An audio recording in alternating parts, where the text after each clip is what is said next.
हां. धक्कादायक प्रकार या देशामध्ये घडला। पहिल्यांदा नीट या परीक्षेचा पुनर्एक्झाम होणार असं काल NTAने सांगितलं।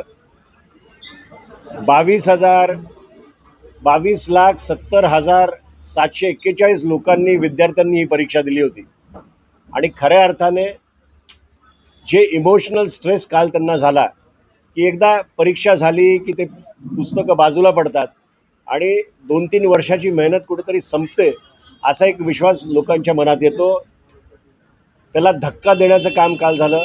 पालक आणि विद्यार्थी इमोशनल स्ट्रेस खाली जात आहेत। आता पुन्हा एकदा परीक्षा कशी द्यायची, कधी द्यायची, हे सगळे प्रश्न त्यांच्या समोर आहेत। ही सोपी गोष्ट नाही आहे। म्हणजे 5,541 सेंटर्समध्ये 141 सिटीजमध्ये आणि भारताच्या बाहेर 11 शहरांमध्ये ही परीक्षा घेण्यात आली। जर NTAला ही परीक्षा प्रॉपरली घेता येत नसतील आणि 2012 नंतर जर त्यांनी ते सेंट्रलाइज केलेलं असेल तर राष्ट्रवादीची ही मागणी आहे की पुन्हा एकदा पहिल्यासारखं राज्यस्तरीय एक्झाम घ्यावी आणि महाराष्ट्राने महाराष्ट्राची नीट घ्यावी, राजस्थाननी राजस्थानची नीट घ्यावी, अशा प्रकारे डिसेंट्रलाइज करा। दुसरं, या महाराष्ट्रात नोव्हेंबर नंतर आता 5व्यांदा पेपर फुटलेले आहेत, याची जबाबदारी कोणीतरी घेतली पाहिजे। माझं मुख्यमंत्र्यांना मी छोटा माणूस आहे त्यांना विचारायला, पण मुख्यमंत्र्यांनी स्वतः विचार केला पाहिजे की ते जेव्हा अपोजिशनमध्ये होते आणि अशा प्रकारचं काही झालं असतं तर त्यांनी काय मागणी केली असती, हा विचार करून त्यांनी पुढची पावलं घ्यावी। त्यांनी मुख्यमंत्रीपद त्यांचं टिकवावं, पण होम मिनिस्ट्री कोणाला तरी दुसऱ्याला द्यावी, जेणेकरून न्यायव्यवस्थेवर कोणाचं तरी लक्ष प्रामुख्याने ठेवलं जाईल।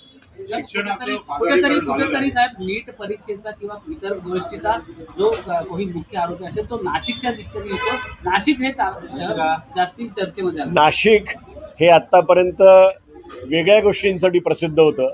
नाशिक आता तुम्ही गेले 60 महिने बघितलं तो तपोवनवरनं सुरुवात केली, भोंदू बाबांवरनं गेली, TCSचा विषय आला, मध्ये का चांगल्या पंचतारांकित हॉटेलमधल्या क्लिप्सचा आला आणि आता शेवटचं म्हणजे पेपरफुटीचा आला।